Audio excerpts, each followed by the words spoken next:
Well, it's been a very tricky issue, really, this work from home matter. But COVID came and it looked like, well, it was inevitable.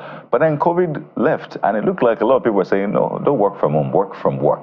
But some things are just inevitable. So how do we find our way around this, particularly in a time where you need more efficiency and when the costs are going all the way up, and the world is now a global village, right? We have joining us on the show this morning to talk about, well, we'll call it work from home, digital, nomadic setup. We have Larry Basamta, who is the CEO and co-founder Optimus AI Labs.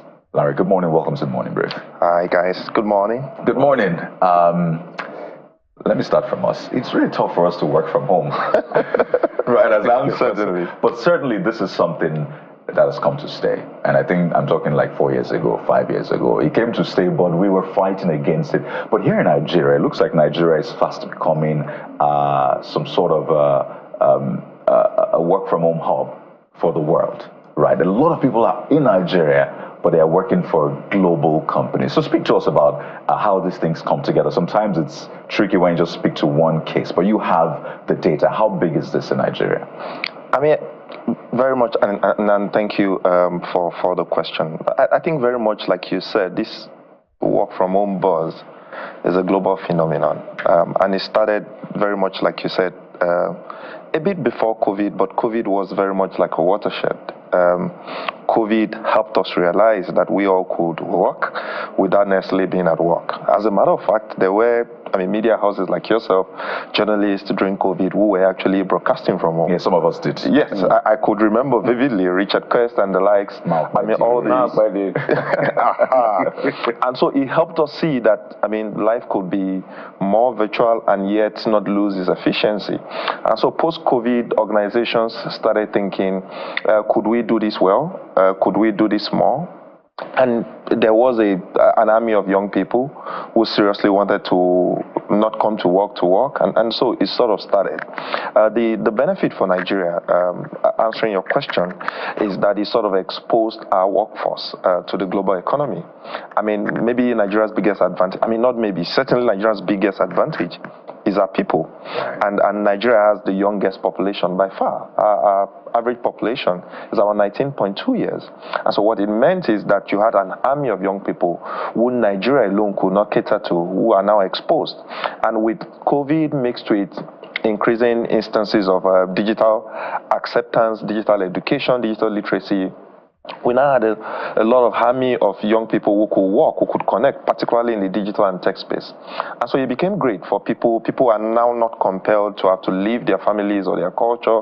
They can work from here, earn in dollars. We've maybe eradicated some of the barriers in payments. They could accept payment for what they do. And so it became such an interesting experience, not just for working outside of the country, but also within the country. And so it just changes life for everyone. Let's talk about some other issues related to this. Okay. But I want to talk, Lagos, when it comes to taxation, I think Lagos leads in anything tax. As a matter of fact, the Governor Sanwo-Olu is already preparing for it. I understand there was a time there was a release, it talked about raising about 200 billion naira from over 2 million people working remotely, and those tax policies and all of that. So when the practitioners within the remote work space hear all of this, I know they want to pay tax.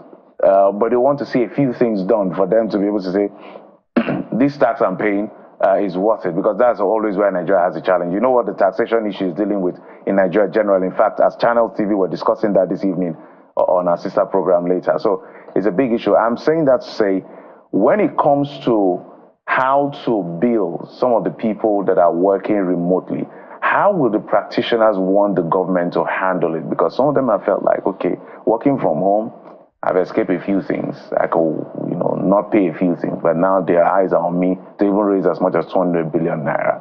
What would I expect the government to do for me to be effective?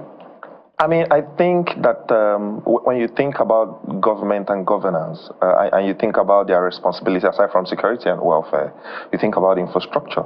And in the infrastructure space, there are typically three pillars of infrastructure.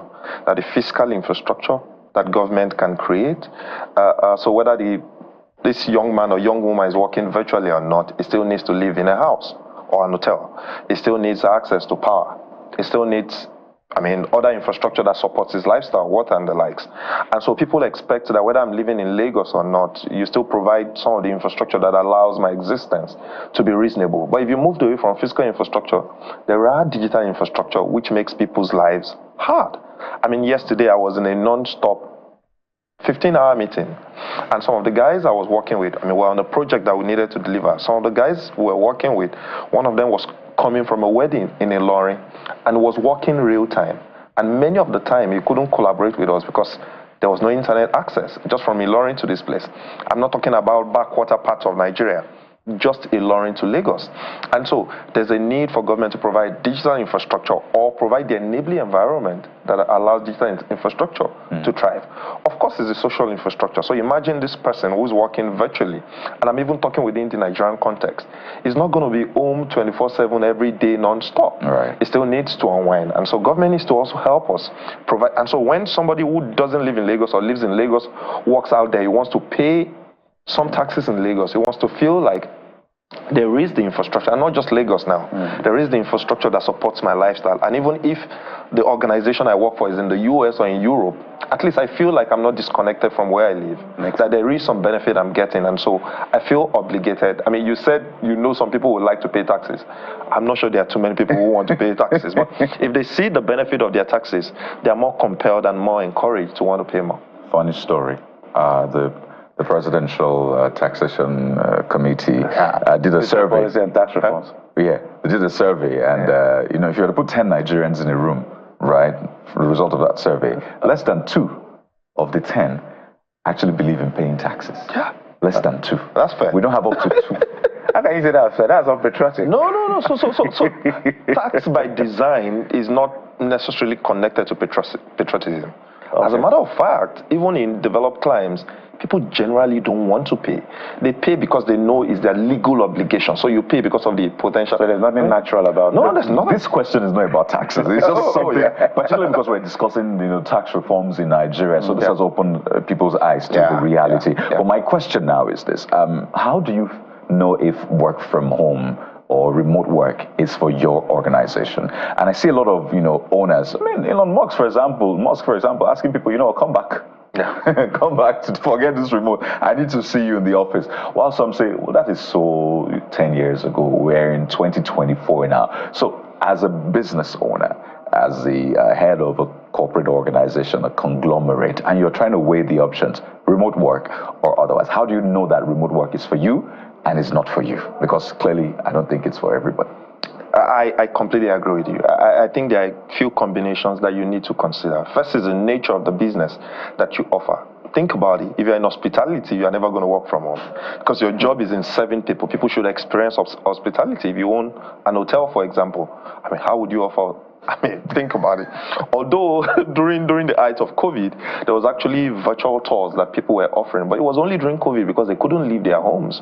And so if you were in hospitality, work from home certainly doesn't make sense. I mean, if you were in airlines where people need to travel, you're not going to fly their planes from your home, right? So it's the nature of the work.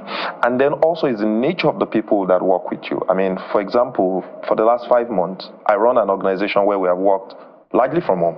But from this month, I've asked HR, please bring the people back. Why? Okay. I mean, and I'm sure they are not happy even listening to this online. Okay. Because I run a young organization, we're just about 34.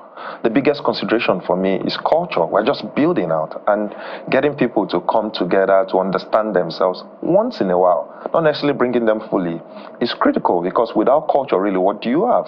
And so, wholly running an organization virtually, which may be cool, I mean, because we moved from our former office to a new office space, it took us some time to set up and all that. I mean, I was thinking about it. Do we really need this new office space? We could save millions of naira, not just in rent, but also furniture, consumables, power, and the like. We could save millions automatically, but if you compare that cost to the benefit of culture, trust, I mean, this is the most challenging time in the life of the young company because we don't know ourselves enough. We have new members join the team. They don't know me. I mean, they were briefly in the office on Saturday. I had to pop in and see them just so to build trust. And I heard, I mean, just in the last segment, you were talking about camaraderie. It matters a lot because these are the unseen soft foundations around which an organization or group of people are built. So I would say first, what you do, the nature of the people that works with you, and of course, over time would it impact on your efficiency? I mean, efficiency-wise, it's not necessarily going to impact because we run a tech firm, but at the foundation of it, there are still people that make it work. All right, we're going to be futuristic when I come back, or when we come back. We just want to touch base with our correspondent who is also working from the road. Not working from home. Okay. Sadiq Ilyasu is standing by in Kano, the ancient city of Kano, to bring us up to speed with what is going on in that city at the moment. Sadiq? Hi. All right, Sadiq, I'm not sure where you are, but I'm sure you know where you are. So you bring us up to see where you are and what exactly is going on as far as the weather and the traffic situation is concerned. I know that the Harmattan has made landfall, I'm sure, in places like Kano, because Kayode just came back from Abuja and he was complaining about that already. So give us your take on this one. Well, I'm here in Kano on the state roads, one of the major roads in the state. And with regards to weather, for like 2 or 3 weeks ago, we have been experiencing serious cold. And sometimes the weather drops down to less than 15 degrees. Fortunately, today, I'm able to stand here without shivering and what have you, because it's a bit sunny today. But you can see up to now, a lot of people are wearing cardigans, and we have seen the return of face masks, and so many things have changed because of the weather. And one important thing is that the State Emergency Management Agency here in Kano State has been trying to enlighten the public, especially with regards to those who usually light fire at home to feel warm. So this usually causes a fire outbreak. And you know the history in Kano State, we usually see a lot of fire outbreaks during this season. So the State Emergency Management Agency here in Kano has been warning the general public to stay away from that and to be very cautious whenever they are trying to warm their places. And you can see now it's a rush hour. A lot of people are trying to go to their various offices, while some are trying to take their children to school. So I can say Kano is very okay today. Right. Back to you. Thank you so much, our correspondent Sadiq Ilyasu, reporting from the streets of Kano. Let's come back to the digital man. My simple question is the future of remote work in Nigeria, say between now and 2030. You know, we always like to set timeline in Nigeria, so let me join that culture. Okay. Where do you see it, and what will it look like? I think remote work is going to converge very fairly around hybrid. I think why that is so is because we're never going to discount the value of human interactions and connections.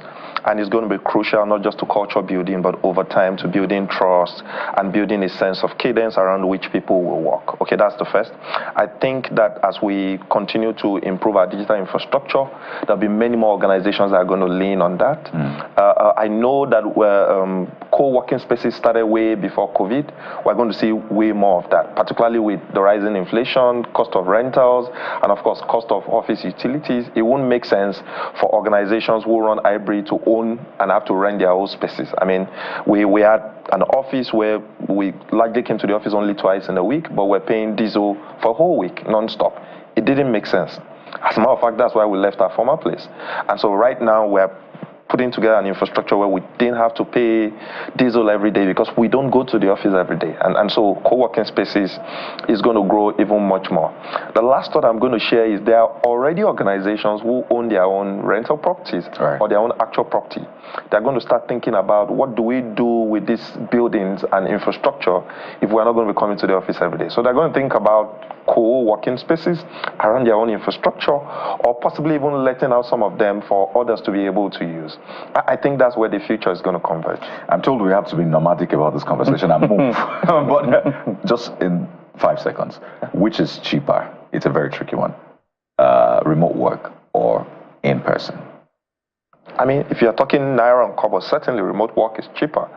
But if you're talking about in terms of value, I mean, you always have to connect. Cheaper for the company, more expensive for the remote worker. Maybe cheaper for... No, in the long run, you may wonder that you have a lot more rework, a lot more expenses, a lot more error when people fully work virtually because they are not collaborating, connecting. You may find that it's not as cheap. It's very interesting, this conversation, really, and I'm glad that we've been able to tackle it. So if you're thinking about it, we've provided valuable data from someone who is experiencing it firsthand, as to what remote work is all about. But we have to thank you so much, Larry Basamta, CEO, co-founder, Optimus AI Labs. We'll talk about the AI part some other time because we're big on AI and the pros and cons. But thank you for your time. Wish you the very best. Thank you. Thank you very much. So there you have it. Choose wisely, whichever works for you. Make sure you go for it. Weigh the pros and cons very well. We'll take a moment now. And when we return, the big topic, taxes, is what we turn our attention to. And we have an authority joining us right here. So if you need to know about the tax debate, controversy, stay with us right here on The Morning Brief.